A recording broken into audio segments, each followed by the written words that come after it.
ಯಾವುದು September August ಚಳಿ ಬಿಸಿ September ಚಳಿ ಇರುತ್ತೆ, ಸ್ವಲ್ಪ ಬಿಸಿ ಆಗಲಿ ಅಂತ ಹೇಳಿದ್ದೀನಿ. ಮಳೆ ಬರ್ತಾ ಇರುತ್ತೆ ಸರ್. ಈಗ ಸೆಪ್ಟೆಂಬರ್ ಎಲ್ಲ ನೀನೇನೇ ನೀನು ನಿಮ್ಗೆಲ್ಲ ಕೇಳಿಲ್ಲಿ ಯಾವ ದೀಪಾವಳಿ ಬರೋದು ಯಾವಾಗ? ಅಕ್ಟೋಬರ್ ಆದ್ಮೇಲೆ ಒಂದನೇ ಮಳೆ ಬರಲ್ಲ. ಸೆಪ್ಟೆಂಬರ್ ಎಲ್ಲ ಬಿಸಿ ಅಂತಿದ್ದಾರಲ್ಲ,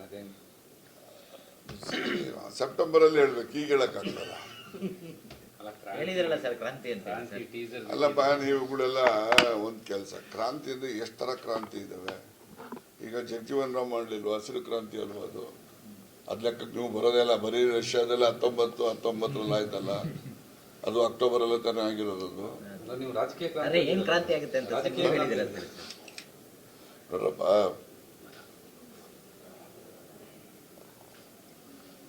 ನಾನು ಹೇಳಿದ ಕ್ಷಣಕ್ಕೆ ಬರೀ ಕಾಂಗ್ರೆಸ್ನಲ್ಲೇ ಕ್ರಾಂತಿ ಆಗ್ತದೆ ಅಂತ ನೀವು ಭಾವಿಸಬಾರ್ದು. ಬಿಜೆಪಿನಲ್ಲೂ ಆಗ್ತಾ ಇಲ್ವಂತ್ರಿ.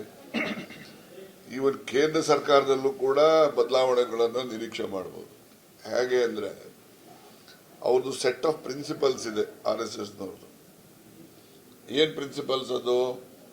75 ವರ್ಷದ ನಂತರ ಯಾರೂ ಕೂಡ ಜವಾಬ್ದಾರಿ ಸ್ಥಾನದಲ್ಲಿ ಬರಬಾರ್ದು ಅಂತಕ್ಕಂಥ ದೃಷ್ಟಿಯಿಂದ ಅದ್ವಾನಿಯವನ್ನ ದೂರ ಇಟ್ಟು ಮೋದಿಯವರು ಬಂದರು. ಈಗ ಅದೇ ಪ್ರಿನ್ಸಿಪಲ್ ಇವ್ರಿಗೂ ಲಾಗು ಆಗ್ತದಲ್ಲ.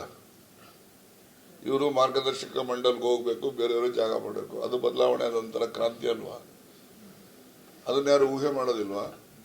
ಬರೀ ಕರ್ನಾಟಕದಲ್ಲಿ ಕಾಂಗ್ರೆಸ್ ಪಾರ್ಟಿ ಪ್ರೆಸಿಡೆಂಟ್ ಬದಲಾಯಿಸ್ತಾರೆ, ಸಂಪುಟ ವಿಸ್ತರಣೆ ಆಗ್ತದೆ ಅಥವಾ ರೀಶಫಲ್ ಆಗ್ತದೆ, ಇದು ಚೀಫ್ ಮಿನಿಸ್ಟರ್ ಬದಲಾಗ್ತಾರೆ, ಬರೀ ಇವೇ ಚರ್ಚೆ. ಹೌದಲ್ವಾ? ಇವೇ ಚರ್ಚೆಗಳು ನಡೀತಾ ಇದ್ದಾವೆ. ರಾಜಕಾರಣ ಅನ್ನೋದು ನಿಂತ ನೀರಲ್ಲ, ಇರ್ತಕ್ಕಂಥ ನೀರು.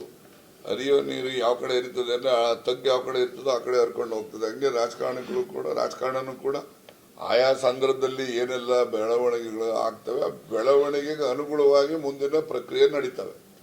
ಹೌದಲ್ವಾ? ನಾವೇನಿದ್ದೇವೆ 2 × 2 4 2 + 2 4 ಅಂತ ಹೇಳ್ದಂಗೆ ರಾಜಕಾರಣ ಹೇಳಕ್ಕಾಗೋದಿಲ್ಲ. ಆ ದಿವಸದ ಬೆಳವಣಿಗೆ ಗೊತ್ತಾಯ್ತಾ? ಆ ಘಟನೆಗಳು ಏನ್ ನಡೀತವೆ, ಆ ಘಟನೆ ಆ ಬೆಳವಣಿಗೆ ಆಧರಿಸಿ ಮುಂದಿನ ಪ್ರಕ್ರಿಯೆಗಳು ನಡೀತವೆ. ಹೌದ್ ತಾನೆ?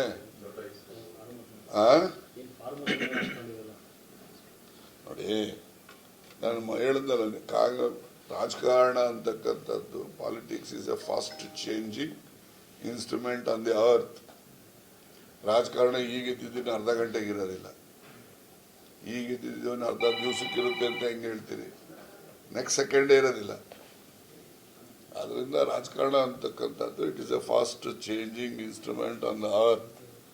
ಅದಕ್ಕೋಸ್ಕರ ಯಾವ್ಯಾವ ಸಂದರ್ಭದಲ್ಲಿ ರಾಜಕಾರಣಗಳು ಆಗ್ತವೆ, ನಡೀತಾ ಇರ್ತವೆ. ಪವರ್ ಸೆಂಟರ್ ಬಗ್ಗೆ ಹೇಳಿದ್ರಿ ಸರ್, ನಿಮ್ಮಲ್ಲಿ 4-5 ಪವರ್ ಸೆಂಟರ್ ಇದೆ. ಹಾಗಾಗಿ 4 ಇಲ್ಲ 5 ಇಲ್ಲಪ್ಪ, ನನ್ನ ಪ್ರಕಾರ 3 ಇರ್ಬೋದು ಅಂತ ಅನ್ಕೊಂತೀನಿ. ಒಂದಂತೂ ಮಾಮೂಲಿ ಇದ್ದೇ ಇರುತ್ತೆ, centre high command, it is a power centre, it is always be there. ಇನ್ನೆರಡು ಕರ್ನಾಟಕದಲ್ಲಿ ಒಂದು ಮುಖ್ಯಮಂತ್ರಿ ಹತ್ರ ಒಂದು ಪವರ್ ಸೆಂಟರ್ ಇರುತ್ತೆ, ಇವರು ಅಧ್ಯಕ್ಷ ಹತ್ರ ಒಂದು ಪವರ್ ಸೆಂಟರ್ ಇರುತ್ತೆ. ಅದೇನು ಇದು ಎಲ್ರಿಗೂ ಗೊತ್ತಿದ್ರು ಯಾರು ಬಾಯ್ಬಿಟ್ಟು ಹೇಳಲ್ಲ. ನಾವು ಬಾಯ್ಬಿಟ್ಟು ಹೇಳದೆ ಅಂತಿದ್ದಂಗೆ ನೀವು ಅದನ್ನೇ ಬೆಳಗ್ಗೆ ಸಾಯಂಕಾಲ ತನಕ ಇನ್ನೊಂದು ಯಾವುದೋ ಟಿವಿಲಿ ಯಾರೋ ಹೊಡಿತಾವ, ನನಗೆ ಗೊತ್ತಿಲ್ಲ ಯಾವೊಂದು ಟಿವಿ ಅಂತ. ಎಂಥದ್ದು ಸಿದ್ದರಾಮಯ್ಯನವರಿಂದ ದೂರ ಹೊರಟೋಗ್ಬಿಟ್ಟವ್ರೆ ರಾಜಣ್ಣವರು, ಅವ್ರು ಬಣದಿಂದ ಅಂತ. ನಾನು ಅವ್ರು ಇರೋದಕ್ಕೆ ರಾಜಕಾರಣ ಮಾಡೋದು, ಅವ್ರು ಇಲ್ಲದೇನೋ ನಾನು ಬಿಟ್ಬಿಟ್ಟು ಸುಮ್ಮನೆ ಆರಾಮಾಗಿರ್ತಾ ಇದ್ದೆ.